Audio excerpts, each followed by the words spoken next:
I noticed the room on a Tuesday morning. At first, I thought I was imagining things. I had lived in the same house for 7 years. I knew every hallway, every door, every corner. But there, at the end of the upstairs hallway, was a door I had never seen before. It looked old, older than the house itself. The paint was peeling. The handle was covered in rust. I stared at it for a long time. Something about it felt wrong. That evening, I asked my parents about the room. They looked confused. "What room?" my mother asked. "The one at the end of the hallway." There was a long silence. Then my father laughed. "There has never been a room there." I thought they were joking. But when I took them upstairs, the door was gone. The hallway ended in a blank wall. I didn't sleep much that night. Around 2 a.m., I woke up to a sound. Knocking. 3 slow knocks, coming from upstairs. The next morning, the door was back, exactly where I had seen it before. This time I walked closer, and I noticed something carved into the wood. A name. My name.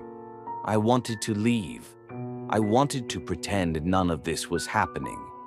But every night the knocking got louder, and every morning the room returned, until one night, the door opened by itself. A cold wind came from inside. The room was completely dark. I stepped through the doorway.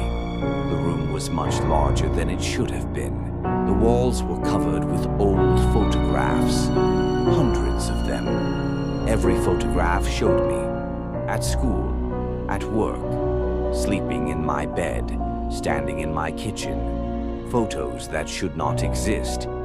Then I noticed the oldest photograph.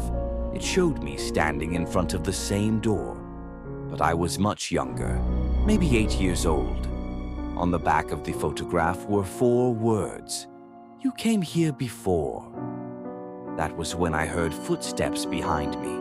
Slow, heavy, getting closer. I turned around. The doorway was gone. The room had no exit, only darkness, and a voice whispered from somewhere behind me, "Welcome back." The next morning I woke up in my bed. The door was gone. The hallway was normal. Everything looked exactly the same, except for one thing. On my bedside table was an old photograph. A photograph of me, standing inside the room.